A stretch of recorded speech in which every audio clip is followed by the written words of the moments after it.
So for documentation purposes, what is your name? Okay.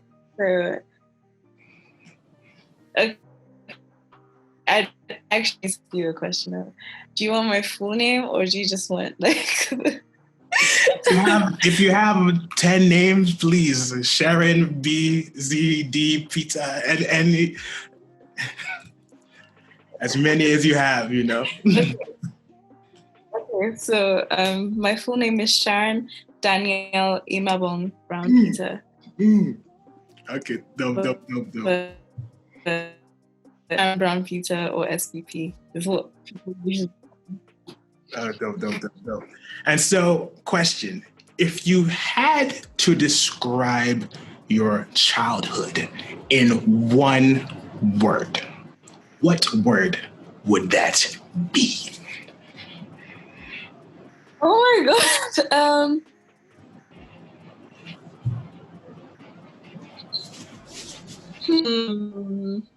Oh my god, this is hard. I don't know. I would say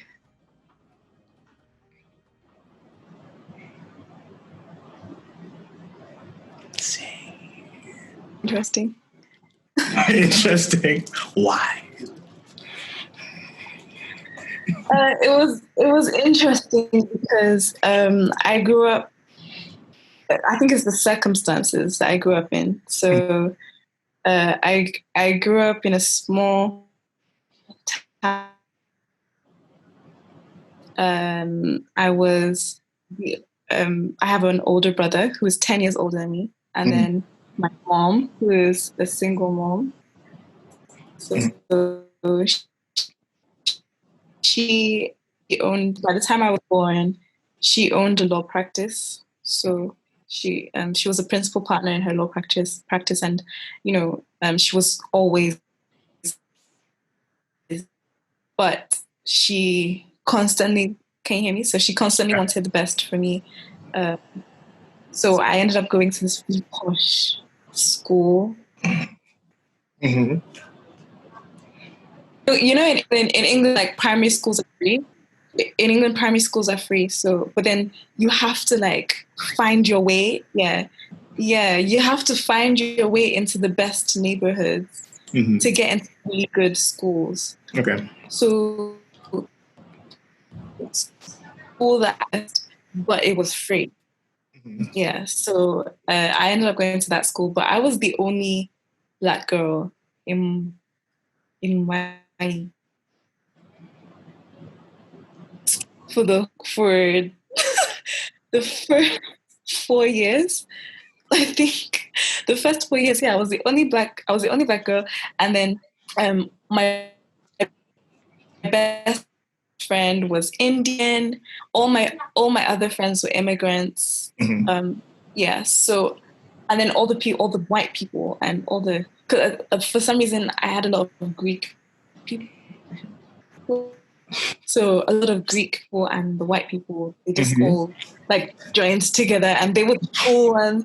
They were the ones that would wear the like if it's a mufti, they're gonna wear the crop tops, the shorts, their cute hair shoes and everything.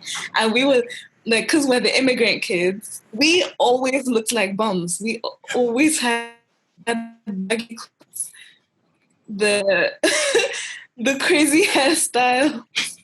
So yeah, like that was primary school. And then I did 1 year in secondary school because me and my friends were a bit wild in the sense that we were very creative.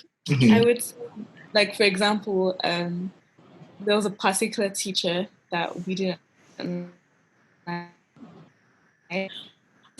When I look back, I think that teacher was just very racist.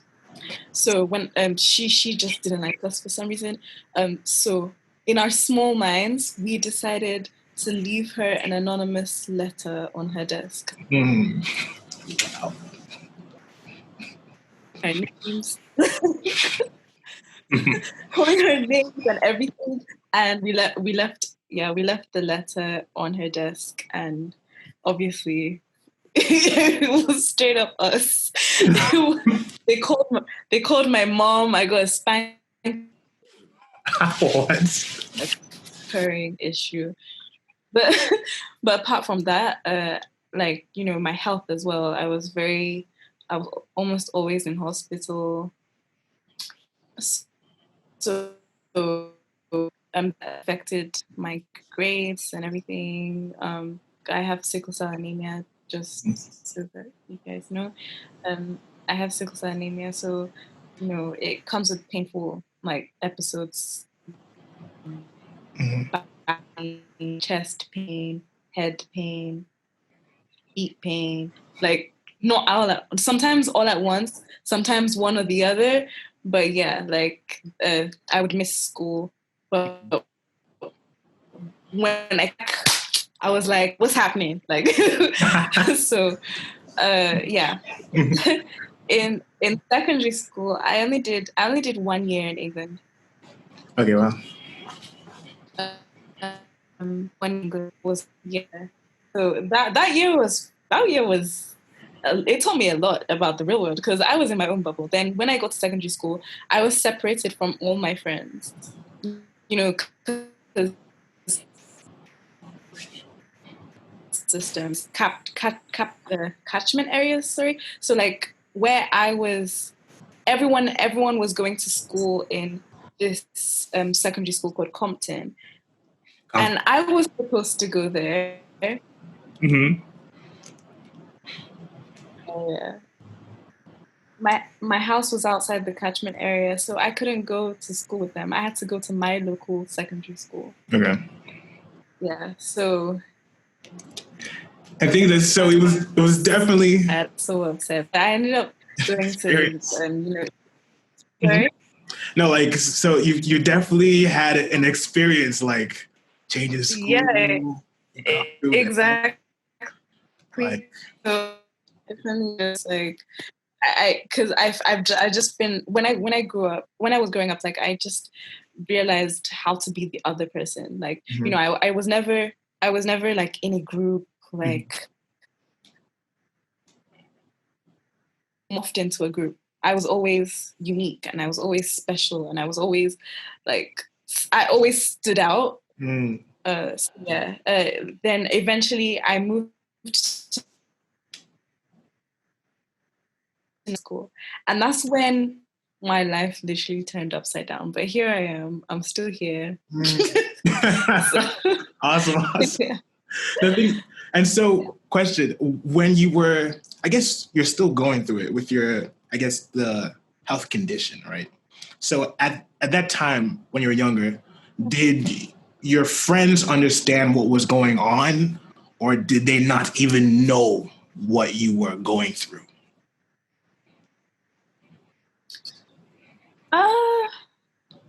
Honestly, I would say my very close friends. Mm-hmm. I think they actually knew what I was going through. They just left me to my own devices, but they allowed me to be me. Mm-hmm. People that would hear about my health condition and they automatically just feel bad for me. They're like, oh my God, you're going through that. Like, I remember someone telling me, oh wow, and there's no cure.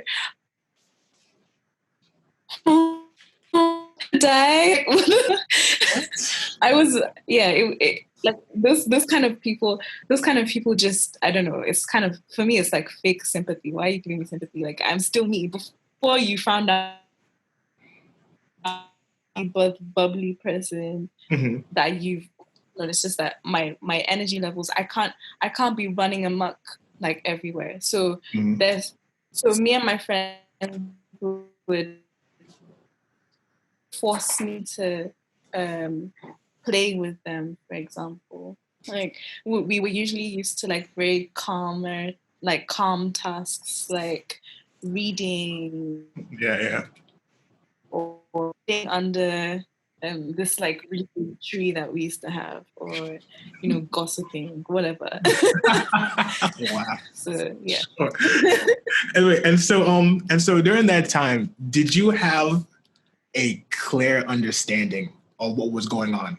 Or like, because when you're younger, do you know, or did you know that maybe your red blood cells were a different shape?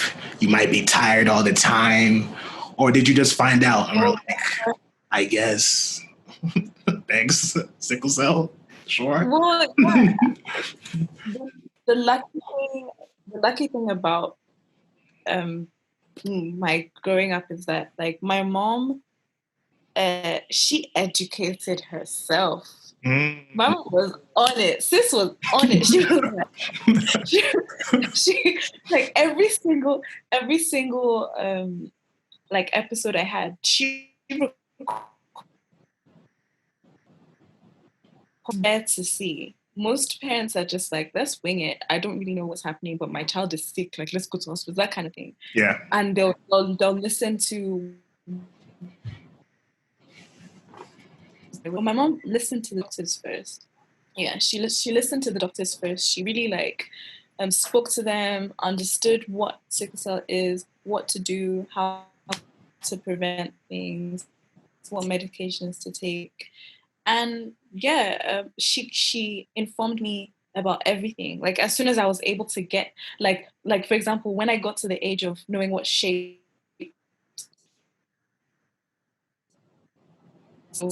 like I learned what a crescent is, because that's like the shape of our cells. Mm-hmm. So I knew a lot from a young age past the social part, because as much as I had like my friends, my like close friends,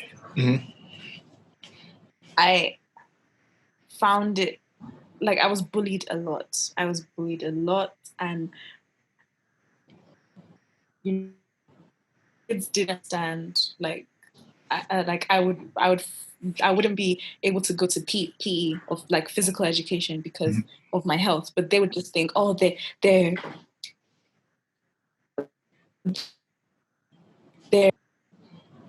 so I didn't really know how to explain it to them that no, this is my health, like this is what I go through and everything. So yeah, that it was the social part.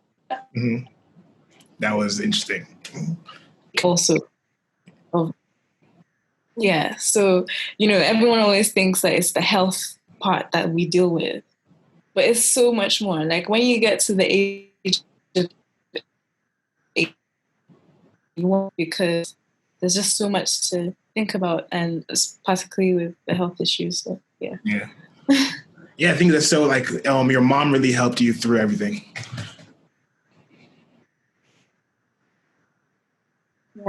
Yeah, she did. And so, I had a question. So, since this is everyday stories, I'm inclined to ask, right? What's one childhood memory that you'll never, ever forget? Oh my God, there are so many. I even have one. Like I'll talk about a particular. Yeah. Oh, I want to hear yours actually. Can I? Let me think back. All right, so back in the day, so me and my mom, we went to McDonald's, right? We bought a drink, some fries, normal. It was a good day, right? And then we're driving back home, and then maybe we hit like a bump or a pothole, right? And then the drink, and then the drink's like in the drink holder thing, so it spills onto my mother's lap, And at this time, I'm like 5 years old or so, and then my mother just hops out the car real quick and has to like clean it, right? And so I'm in the back seat, right? But the car is still moving. and we just happen to be on a hill, right? And so on the back seat, I'm like, and the car is moving slowly but surely. I'm like, wow, I haven't even seen 1% of my life, and I'm going down this hill with no driver. And so eventually, my mom finally looks up. I mean, Sharon, when I tell you Usain Bolt, I mean, she caught up to the car, boom, jumped in, pulled the handbrake or whatever, looked back, like, are you okay? No. I almost died. That is so funny. You know? and so that's one memory Did that she get? I can never forget. Yeah, so She got into the car. yeah, and then she got in the car, pulled the Oh. handbrake or whatever, and then looked back and be like, "Are you okay?" No, I'm not. You know, I'm not okay. I almost lost my life, but we got past that. So yeah, that's mine. What's yours? Oh my god, that's so funny. Like okay, I have a similar story. Yeah. So, but it's similar. So, growing up, I had a nanny, and she was Chinese. She was Chinese, so I would. She wasn't really a nanny actually. She was a minder really. Like after go to her house, my nanny's house, and she would take me to this her Chinese restaurant. And because she had a Chinese restaurant, I would any but yeah, like and one day I think we were on a like she was going we were at her house, and then we eventually went to the Chinese restaurant. So I think I was waiting by the curb, like I was waiting by the side of the road, and I was like, oh, where is this woman? And she had parked her. She was rushing. She parked the car down the road, and she was like coming to get me because I had just come out. I had just come out of the house. As like she drove right across my feet, like she drove she drove over my feet, and I couldn't even I didn't even know what to do. Like, how did you not see my feet coming? And we got there. She's like, "Oh, I'm so sorry. I'm so sorry." Because she she doesn't really know how to speak fluent English. So imagine and sorry, like my memories are kind of like around her because when while we were in the car and everything, she just started sneezing all of a sudden, and her sneezes aren't really like normal sneezes. Like she sneezes like Joe, like literally in Chinese. I cannot make this up. Like she sneezes in Chinese. She sneezes in Chinese. So I'm just like sometimes when I think about COVID and when people are sneezing, like I just my back like I giggle a little bit. We're like, what? Why are you laughing? I'm like, oh, this woman. But yeah, I have multiple childhood memories. Like Dope.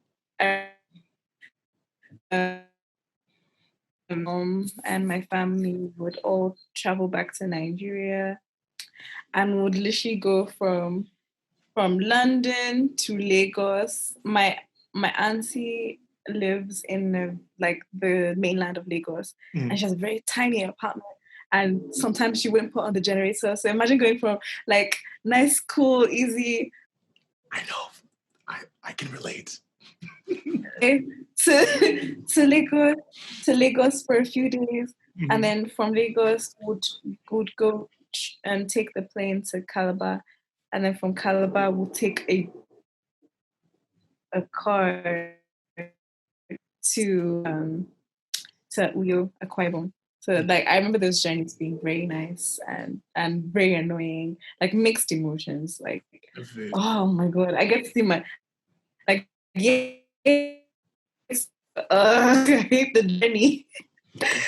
So you're definitely moving back and forth, Lagos, London, Calabar, Akwa Ibom. I mean, everywhere. Dope. So let's fast forward to like. My mom loved to travel. Okay. Mm-hmm. Hello. There you are. I said, yeah, my mom loved to travel, and also there was never a direct flight. Oh yeah, yeah. Dope. And I think that because you could never. I mean, I think back in the day, there used to be direct flights, but I don't know. Were there? I don't know. I can't remember. No, not from like Lagos or Abuja to. I was always from Lagos to Calabar only. Okay. At the time, they didn't have like Akwa Ibom didn't have an airport. Okay. Or, Akwa Ibom. I need to go there one day. Check it out. but you should. Should. Let's fast forward to like last year real quick when you founded the Cells of a Generation Initiative. Mm-hmm. I have a question. Yeah. So was your plan always to create an NGO for sickle cell warriors? Or did that happen organically? Oh, God, no. That was definitely not the plan at all. Like, I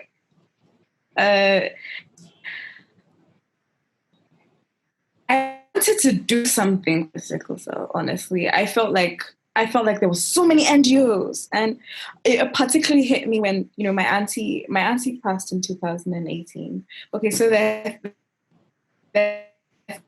in my family, or rather people with sickle cell, two of my aunties and myself.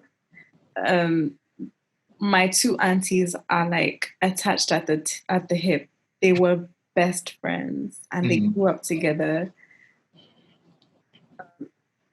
Like my mom told me a story about how they used to fight in the mud, and they would at the time they didn't even know they had sickle cell. But yeah, they used to fight so much that it would rain and they would keep fighting.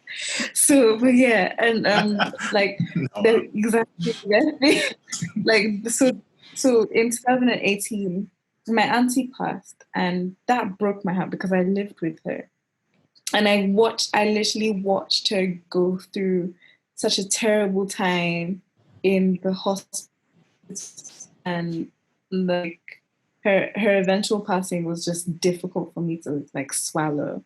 So I reached out to a few NGOs, like, what can you do to help? Like, how can you help moment?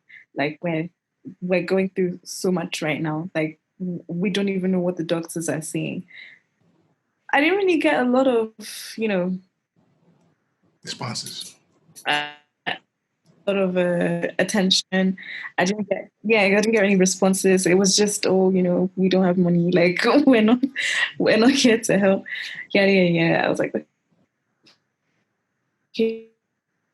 And that kind of made me look into what NGOs are supposed to do anyway. Like, did I get their description wrong or whatever? Mm-hmm. And then, like, I started thinking, like, okay, I mean, because at the time I was working for an events company. So I was like, this is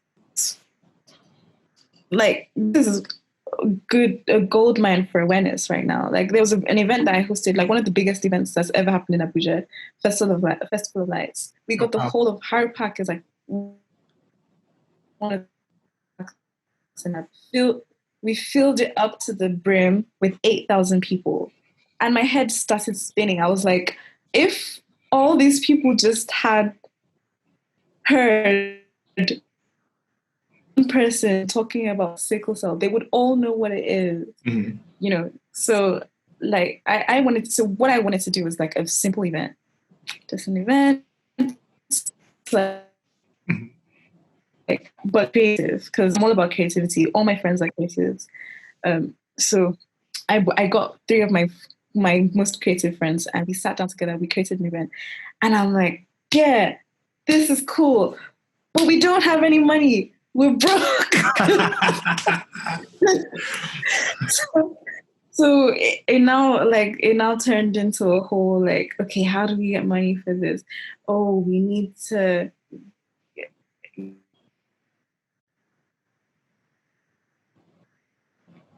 I told my mom about it, and she was like, of course, my mom being a lawyer, she was like, man, you're gonna do this. You're gonna need to register. This is a lot of money you need for this. So I was like, okay, fine, I'll register. She's like, okay, what name did you want me to give it? And I was like, it was supposed to be a documentary, actually. Okay. It was supposed to be a documentary and an event. So the documentary was supposed to come from the event. So I registered it, and eventually that took 2 months. So obviously during the 2 months, the planning for the event was on hold. Mm-hmm. So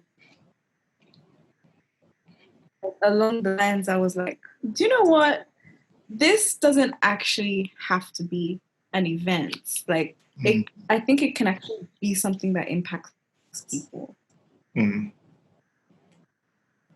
And yeah, so that's really how like I now started thinking about how to actually impact people. You know, what do people need? What can I do in my capacity and my knowledge that will help? Mm-hmm. And so far, I think we've done an amazing job. Like, low-key, I do want to like pat myself on the back because I know I'm like, well done, Sharon. There you go.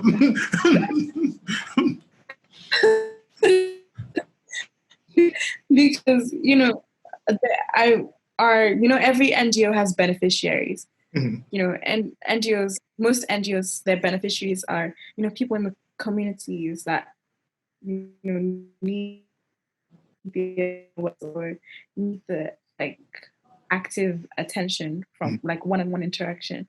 Yeah. But my beneficiaries are actually the NGOs. I'm helping them in a unique way through like the comic books. Yeah, so I created these comic books, and it's like it's the easiest way for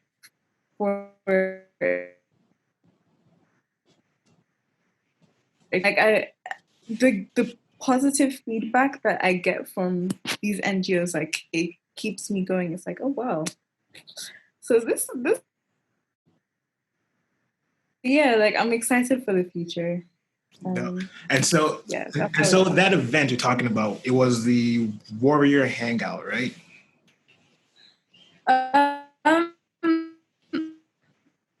Warrior Hangout was just an introductory event. I just wanted to see, because when we started and I opened the NGO, like we got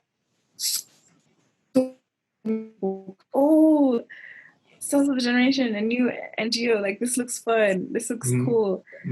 So I was like, okay, I want to meet these people. I want to find out like what they are, because that the event that I had in my mind for initially, it was a whole different event. It's not a casual event. It is actually bring that to life. Yeah. Eventually, I know I will. Eventually, I know I will. It's just because of COVID. It was supposed to happen this year, but the Lord said we should postpone it. So that's true. We've done. True. And so, I'm gonna ask you a question. Interesting. It's still about sickle cell. So, in June of this year, you wrote a letter to the federal government. You penned a letter. You wrote a document. You sat down. You said, federal government to listen to me, about their outdated program about sickle cell. So I wanted to ask, so like, in your opinion, why do you think they hadn't, or to my knowledge, I don't think they have still updated their sickle cell program?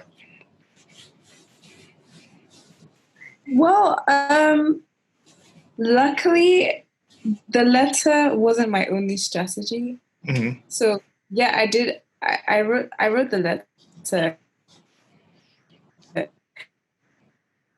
I can spend all night researching, and I came across. My mom is also is a lecturer, so she was talking about treaties one day, and I'm like, you know, some governing, strategies that are in line with sickle cell. So I went researching and researching, and I eventually found that the WHO strategy document for all African member countries to implement, some different sickle cell awareness programs, basically do the needful so that we can actually stop this disease from spreading. And the target date was 2020. So like, okay, so 2020. So I now went into researching, like, what has Nigeria actually done? I would say, like, Nigeria's management of emergency cases, perfect, but it's, to some extent, it's a little bit better than, like, what I receive in the UK. Because in the UK, they don't really, like, back illnesses totally. Sometimes they would give me the most extreme treatment for such a small issue. Like, I would come in with pain, and they'll say, "Oh, you need a blood exchange." Like, that means literally taking out my blood and putting in new blood. Like, that's so unnecessary.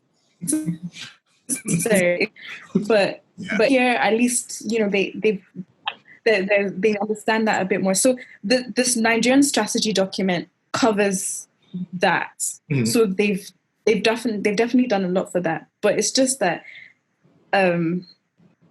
they are, of course, what's it called, like, expertise. Medical expertise is not as good. They don't have the proper equipment. That's a Nigeria problem, honestly. Like, I would say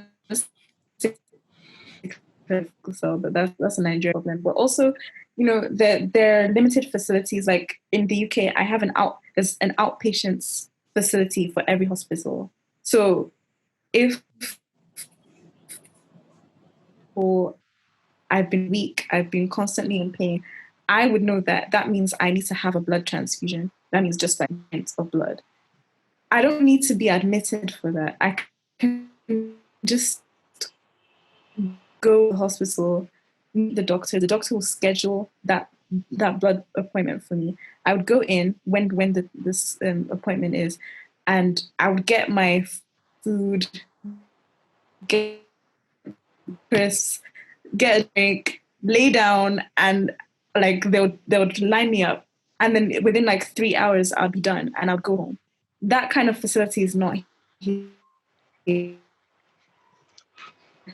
Also, like, access to medication. Like, there's just multiple things that would make like, being a warrior easier. In Nigeria, but it's not available. So I put that all in the letter, but at the same time, I reached out to so many people during that period, and I didn't just put. I also gave the letter to a bunch of different people that work in sickle cell, like, policy, like, so many people. A lot of them didn't reply, but there was a Mrs. Nodu. She reached out to me and she commended my project, the DD project, and she also said that she literally works in sickle cell, everything sickle cell. She's on the board. She collects data for sickle cell. Like, she's all about it, and she works at the University of Abuja. And she told me that she's already submitted recommendations to WHO for the revised sickle cell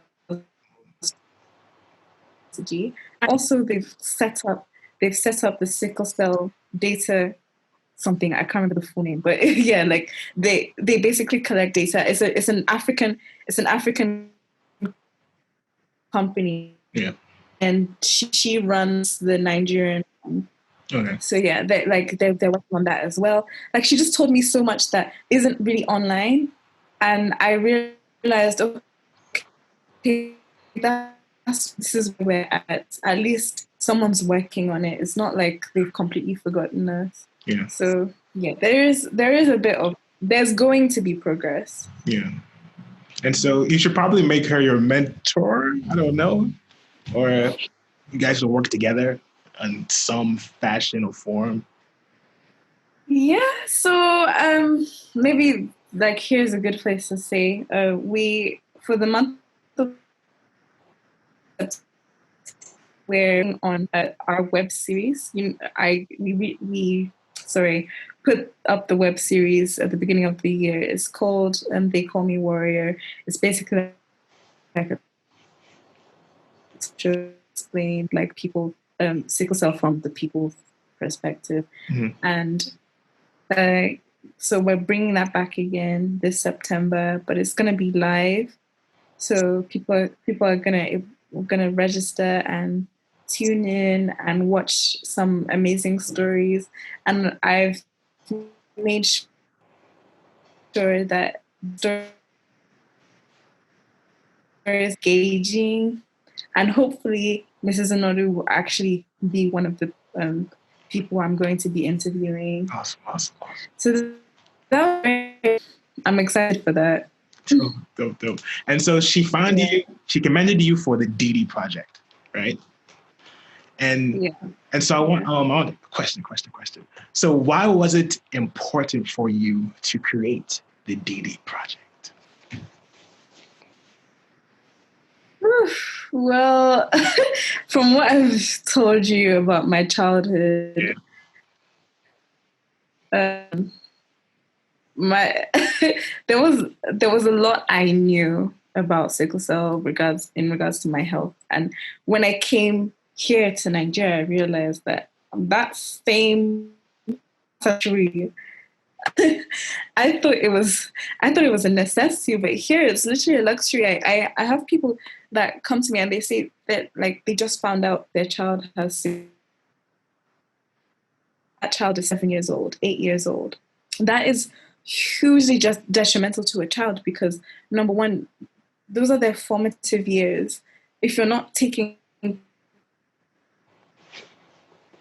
of organs and where they're sickling and how they're sickling, because there's a way to actually limit how often you sickle.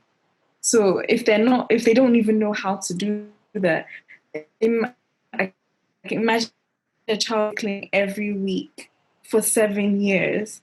Their organs are already going to be so damaged before they even become an adult. That's why you'll see a lot of warriors that will look like have a distinct look, like the yellow eyes, maybe they're in crutches, and those things started from a very young age. So that's one reason I wanted a way that would I wanted a way to give these children information in a way that they would understand. Then the second, for me, yes, I knew my health and I knew what was wrong with me, but I didn't know how to express that to other people. Luckily, my close friends were supportive, but I didn't know how to because I'm tired or like I'm in hospital, but I will be out. Like I'm not like I'm not gonna die. That I didn't know how to explain, or maybe when I'm exempted from certain things, here is why. Mm-hmm. So yeah, like that was another reason. So it's not just for children overall. Like this is what this disorder is, and hopefully now that you know what this disorder is, you will understand that knowing your genotype is extremely important for when they want to eventually start a family. So that, because I was blown away when I found out that Nigeria has the highest population of people with sickle cell. But the average person actually does not know what sickle cell is. Like, they've never heard of it. They have no clue. Oh, wow. It's crazy. But gene, there are about 40 million people. There are about 40 million people in Nigeria right now that carry the gene. And they don't know. It's like, so that's one of the things that was in my letter. I was like, okay, why don't we put our genotype on our driver's license, like we put our blood type or our national identification? That's something. But I've been told, oh, it's expensive, oh, this, oh, that, whatever. But There you go, whatever. Whatever. But that's what would help us. Yeah. If we were serious. But Nigeria. No, we're very serious people. No. Very serious. And so the DD project, it's available online, but also like physically, right? Yes. Okay, dope. And so I wanted to know, Yeah. when you held the first physical copy of the comic book in your hand, how did you feel? Yo, if you ask my friends, I printed it out on paper, like before I printed it out properly. So even holding the paper, I was all gingery inside. I can't believe this idea has come to life. So when I was holding the comic itself, when I'm overwhelmed, I just was so quiet. I don't know what to say. I don't know what to do. I was just looking at it I was flipping through the pages oh my God, this looks so good. And the initial excitement, literally no one will take it away from me. Time will not take that away. That was a beautiful moment. And now I look at the comic and my copy in particular is almost torn and just a mess. But and also I can see the issues and problems that come for the next one. But overall, that first experience will never go away. Even when we bring out a new one or something, I'll still get that excited because it's a different thing. When you just see your brainchild just come to life. I mean, would you say that's one of your greatest achievements?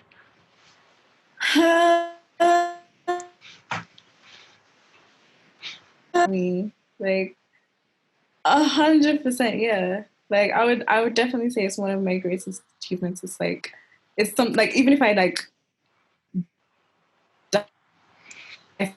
that's something that I'd be known for.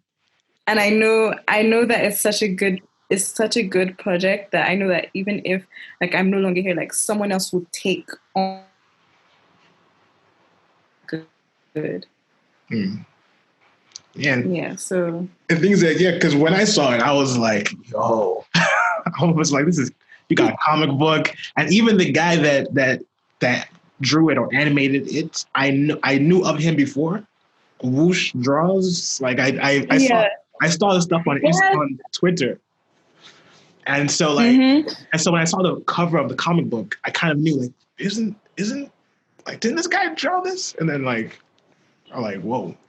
And so I commend you on that. That's amazing. He has such a distinct style. Me and Josh, because his name is Joshua, we've known each other for years, and we've worked on a few projects together. Like I said, I was in the events industry all the events industry. Way back when, even when I was like maybe 18, like I was 18 or so. So we've known each other for maybe like 6 years. And I started withdrawals and I'm like, oh my God, like this is so cool. Yeah. This is so cool. So yeah, like it too. And I just felt like everyone that's worked on this project, like it was just destined.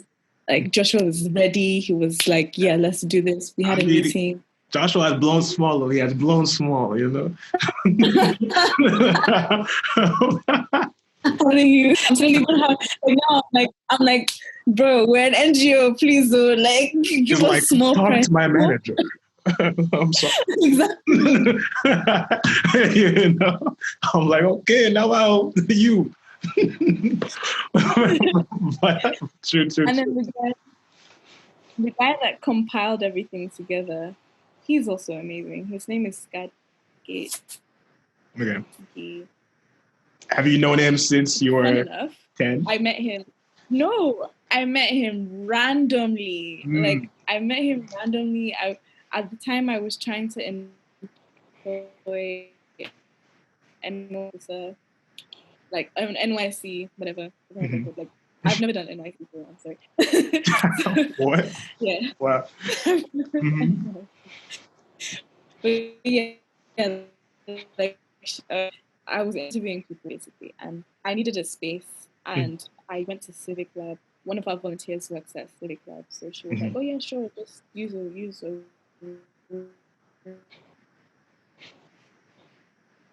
these people for an hour," because they were late for the interview. So I was just sitting there like, okay, yeah, and then Skygate comes in and he's telling me about he's designed something for the UN. I'm like, okay.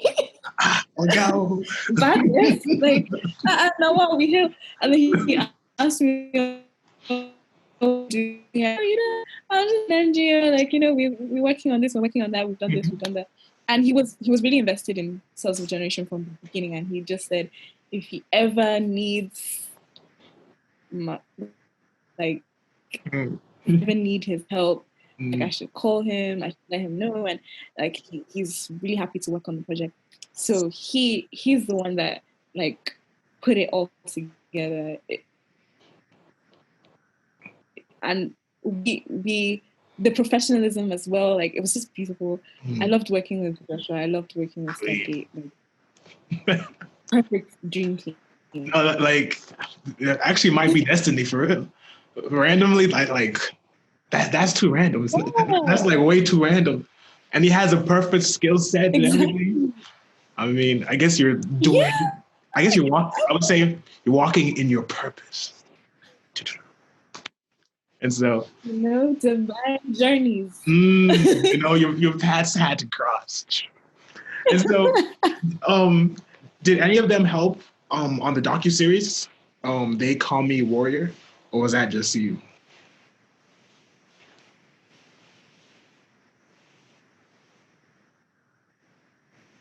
Sorry, I didn't really get your question. Okay, so Joshua and I can't remember the last. Joshua and what's the other guy's name? Godgate. Godgate. I'm not even gonna try. So a question. So did any of them help you with the docuseries They Call Me Warrior? No. Or was that just you? My best friend, Falani Davis, always doing the most for me and helping me out. But it's amazing. Like, he basically told. The thing about Yemi is that I'll tell him my craziest plans and ideas, and he'll be like, "Bring it, let's go." Like, as a friend, let's do this. So I told him, oh yeah, like I need to, because we live in the same estate, and we've lived in the same estate since 2000. So he's literally just down the road from Yeah. me. So he told me, like I told him, sorry, oh, I want to do like a docu-series, like just to like interview people. Like I think people need to have a platform to share their stories. This is this, that.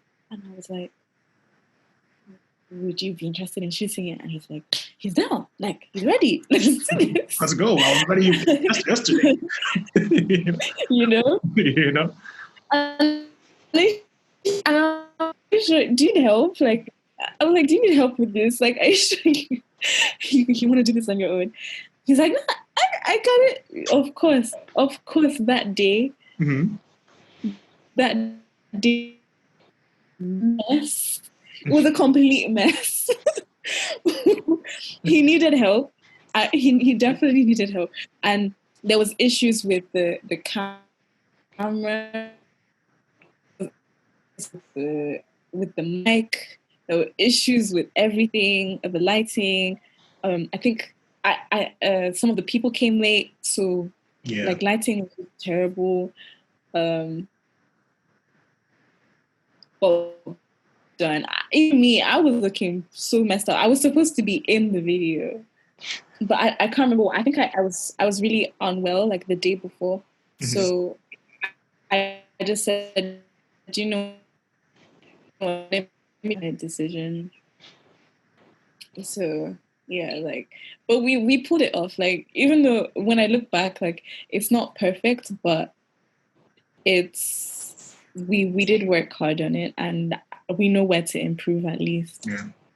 I mean, you guys, because like I watched a lot. Actually, I think I watched like almost all of them. And so like from Kala, from Kabiru, like like you did an awesome job, really, with it. And like everyone, honestly, I can honestly say that everyone with sickle cell has a story to tell. Yeah. There's always story that have not been told. Yeah. Crazy. But yeah, I'm happy that we were able to do that. And things that the story that really touched me was his name is Kobiru? I don't know. But basically it was like somebody told him like you're not supposed to be dancing. And he's like, why? Well, you're going to die soon, you know. I was like, when I watched it, I was like, what the heck? like this is madness. Yeah. Like, how can somebody even say that to another person?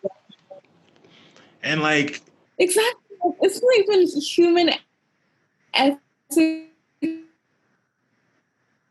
Well, you heard someone say something outlandish about sickle cell. You did not even go to verify that this opinion is true. Yeah. And then you decide how to live their life. Yeah, I mean, like, even I don't know, even if you didn't know they had sickle cell, like telling somebody you're going to die soon, I'm like, this is normal etiquette as a human being, you know? Are you okay? But I remember when my auntie saw that interview, she replied and she's like, no, it's that person that's going to die soon. Rubbish. Yeah, and things that because after watching that, because I watched that one like maybe like twice or so, you can even see him like he's laughing about it, but you can see like it definitely like at one point it looked like he was about to get emotional, like even though he was laughing about it. It was so like I felt bad. It's like sorry, bro.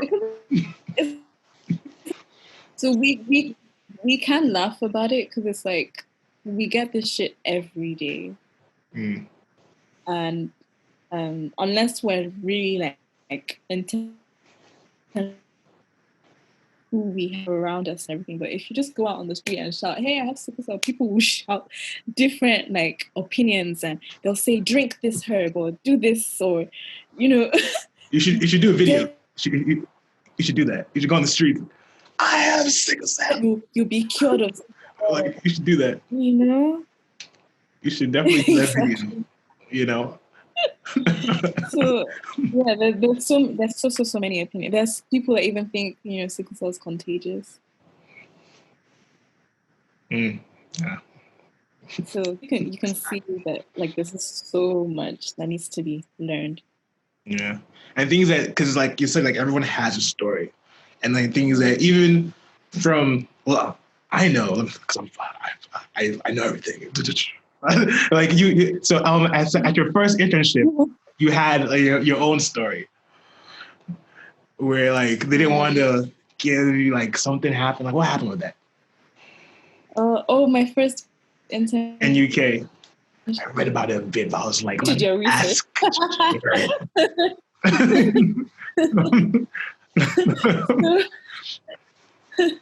So yeah, I my degree was in urban planning and real estate. And during our second year of uni, we were told, okay, we have to have a compulsory internship during the summer. So most of the big shots in my class were going to, Cushman and Wakefield and all these like really posh real estate and urban planning things. And I didn't really know where to go to. So my brother's girlfriend at the time was working at Hackney Council, which and she was like, oh, she works in that department. She works in the planning department, so she can help me get an internship. I was like, yes, I'm excited. Hey, like this is cool. Like I can do this. And like my brother and my brother's girlfriend, they went and got me like suits to go to work in because I had nothing. They got me pants, and like really nice shoes, and so I was ready.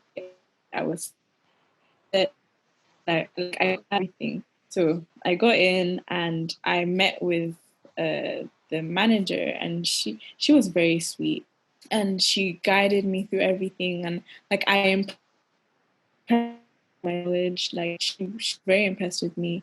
She was very impressed with like what I brought to the table, and she eventually was like, oh, okay, like we're gonna go for like a field trip kind of. She basically said that we're gonna walk around the city, and we need to do this and that and that and that. So I was really excited.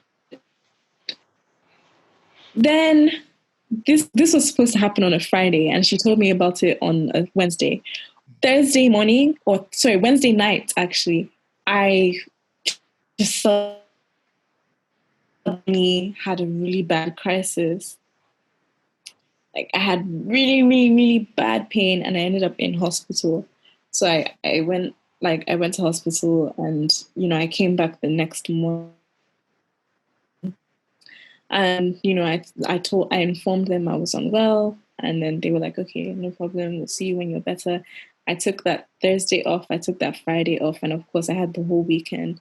So by I was well again, and I dressed up to go. So I took the train. So while I was on the train, I met one of my colleagues. So she was an older lady, and she was happy to see me. She's like, "Oh, Sharon, like nice to see you. How are you feeling?" "Oh, I'm fine. Like, I'm better now and everything." And then she was like, "Oh, these white people, like they'll never let you get if they see that you're unreliable with your health." I'm like, how do you mean? She's like, oh yeah, that most of like, because the black people that don't reach a certain stage, if you get what I mean. Mm-hmm. So imagine like me who has a health condition that is seen as unreliable and unpredictable, that would slow them down and stuff like that. So like the whole ride, I was quiet, and when I got back, they gave me like they were giving me a lot before I felt sick, and then when I came back, it was just, oh, Sharon, like fill in this form, like with all the planning and this is something they do twice a year. So I was literally just sat there in front of the desk for 4 days, just putting in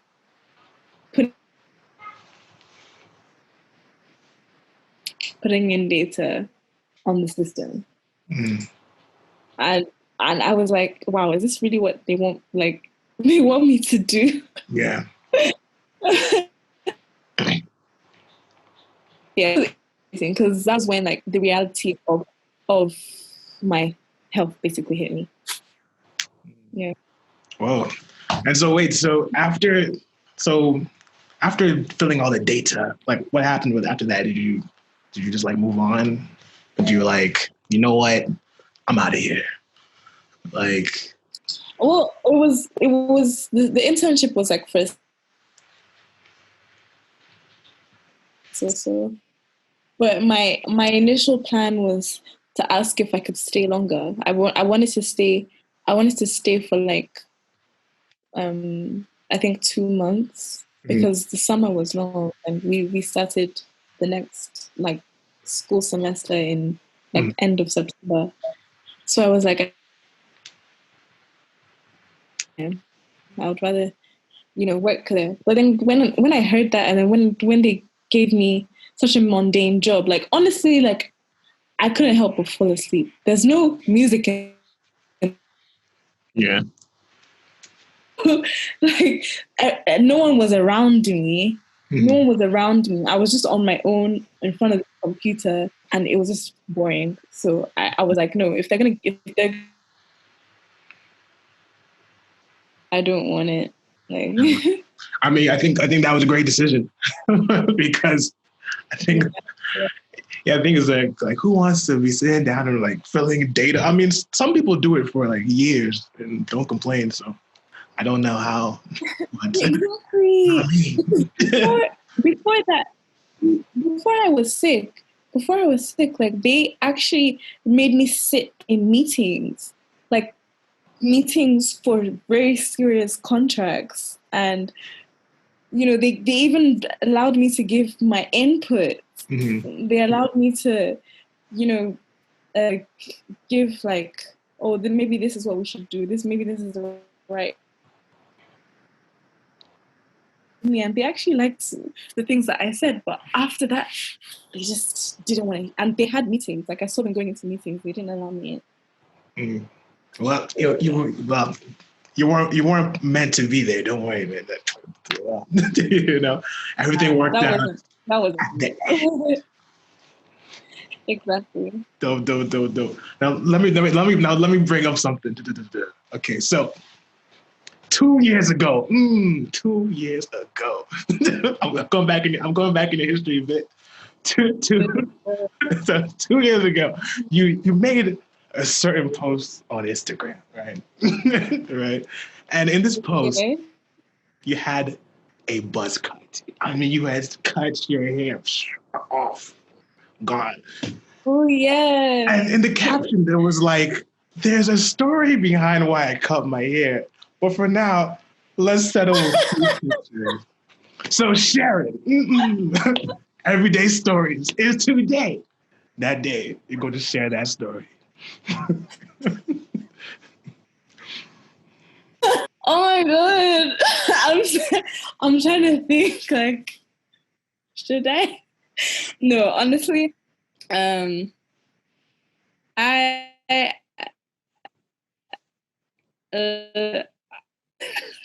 don't even know how to tell the story. Basically, I was not expecting that, but yeah, I cut my hair. The first feeling when I cut my hair was just frustration. Like I was tired with my hair. I was done. Like I my hair is very thin. Okay, so it's dense. So like there's a lot of strands, but each strand is so thin, so it breaks easily, and it's just so hard to like part and like put the conditioner and all everything, and it's so extra soft. So you're like the natural hair community, they'll say, oh, like you have to put, you know, your hair, and then like make sure that all the dead strands are out of your hair so that you don't get tangles. So that's what I was trying to do. But when I was like, I would comb, and then I'll comb again, and there'll still be clumps of hair. Like coming out. So I was like, wait, I thought I got everything. And that happened like 3 or 4 happened 3 or 4 times, and then eventually I was like, do you know what? Just what? And this, at this time, my mom wasn't around. I just like I got everything. I got scissors, chopped everything, and then in my sink it was just like balls of like hair. Like hair.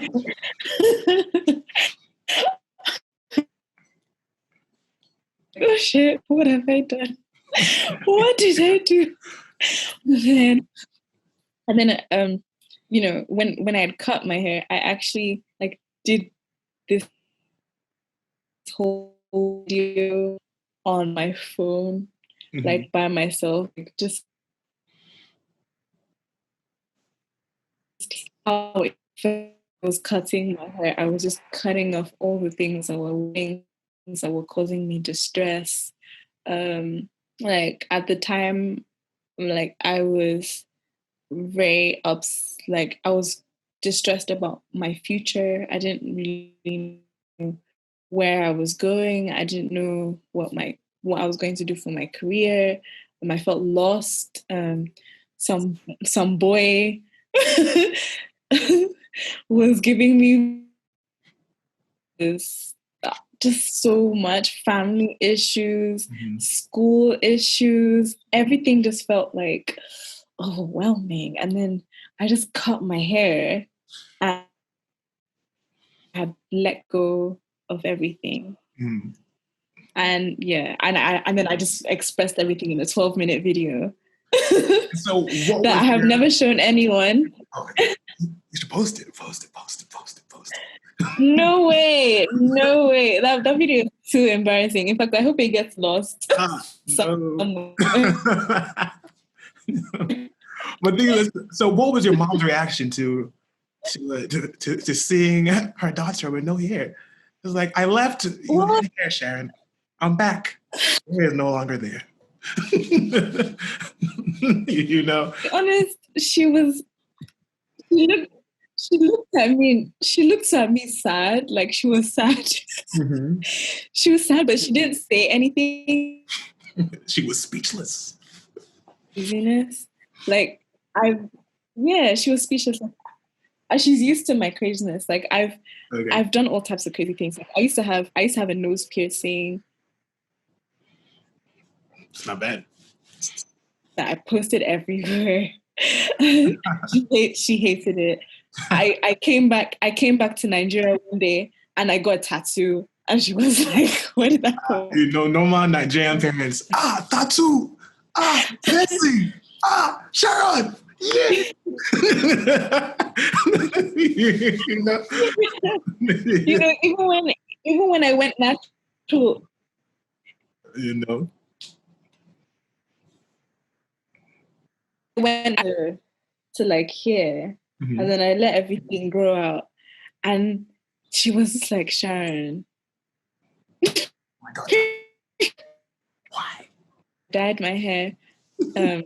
I had this crazy hairstyle. I'm so happy that like there are no pictures of this anywhere.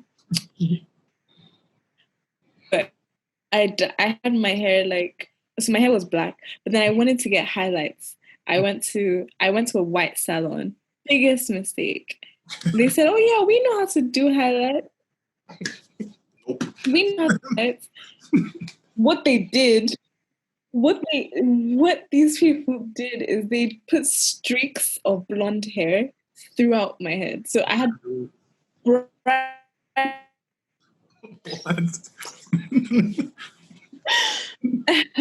I had bright blonde streaks of blonde hair. So my school, when I went back to school, they were like, "Oh, I look like Cruella de Vil with streaks of blonde hair," and then I straightened the hair. So crazy. I've done all of that. Anybody out there has those pictures?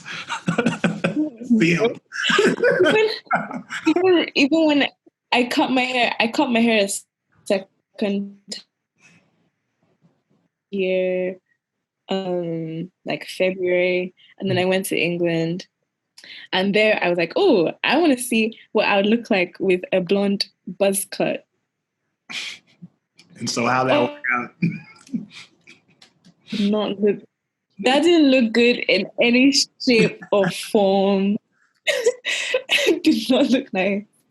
It looked terrible. Yeah. No, but it's like my I'm always reaction to that is hilarious. No, like I'm very much with experimenting, because if you don't experiment now, like, are you going? When else are you going to do it? Right. The thing is that you don't want to be like the 60-year-old or 70-year-old Sharon doing your hair different colors, trying to live out your childhood. No, I'm not gonna lie. I'm going to see old woman with pink hair. Like, I probably will be. I mean, like, I'm all about expression. I think that life is just super taken seriously. You know, like everyone just needs to have their form of expression. And mine is just, I don't know, whatever I feel like. If I feel like doing this tomorrow, one day you will see me with, you know, mono ear piercings, and, you know, like I'll probably have a nose piercing again. I'll probably do. I mean, the thing is that, like, it's like you should. Like I said, like you're all about standing out, right? And so, what? No, exactly. You know, what better way to dye your hair pink? I'm not really about standing out. I just, I don't. It's not that I like standing out. It's just that I don't like being what I look like. Yes, it's like, you know, everyone says, oh, you know, you're supposed to look cute with your weave and your frontal lashes and, you know, the full face beat and the big ass and the small waist and the whole everything. And it's like, I do not this. I don't even feel comfortable. Like, I don't feel comfortable like this. So, like, what's the point of trying to be like that when, like, individuality. I think that's the word I'm looking for. Yeah. Right. Yeah. Awesome. Let me ask you. No, you were saying something? No, I'm saying, like, that's my thing. That's my thing. You should put, like, maybe your next tattoo is like individuality. That's like cross your arm. It's like, yo, I'm sharing. Oh yeah, I have a list of tattoos that I'm gonna do soon, and yeah, individuality. I'm gonna put that there. The thing is that did you do your tattoo? You did it like outside of Nigeria, right?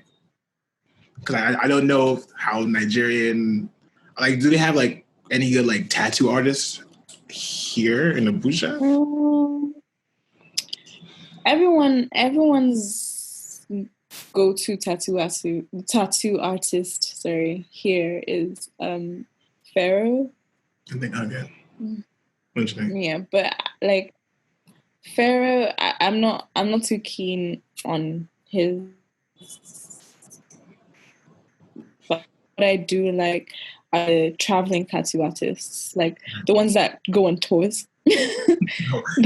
Nowadays, like, What's going on They'll tour? go from Liberia.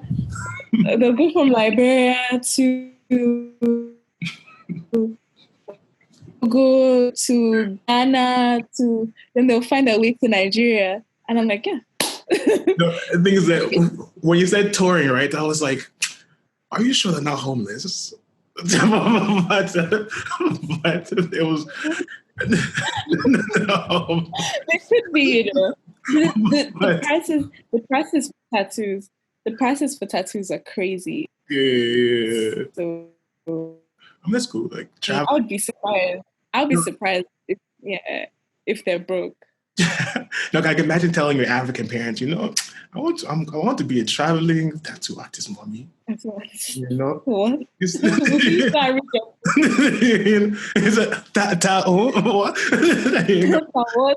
That was. And so, okay. Let me ask you a question. A very random question.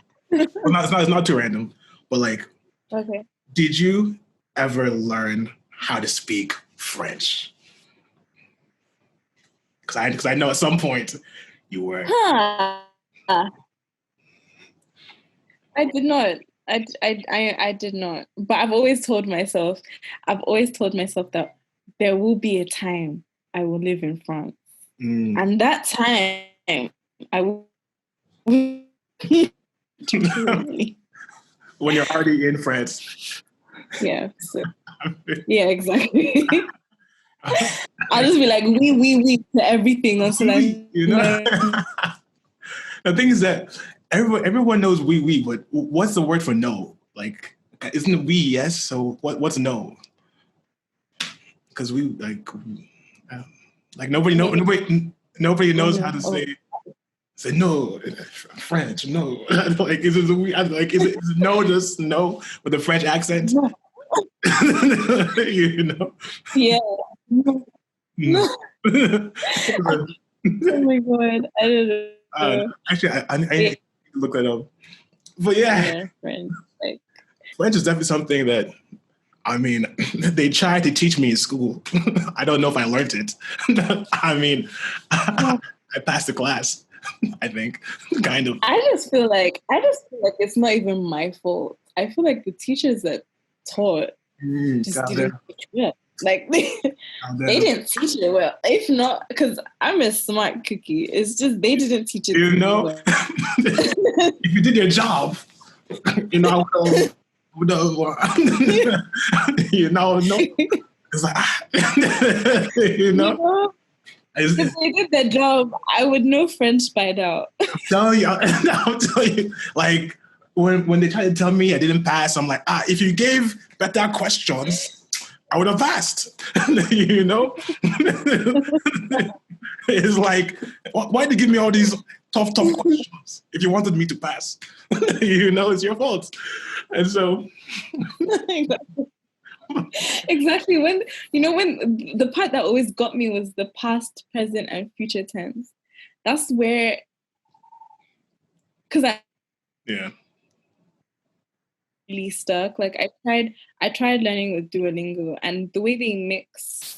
Okay, we're learning present tense today. We're learning past tense tomorrow and everything. Now it gets me confused because I'm trying to I'm trying to focus on learning the actual word, like manger. Like manger is eat, okay, but manger is the I'm eating. See, once you hit me with those, I'm tuned out. So I'm like, huh? Yeah, it's so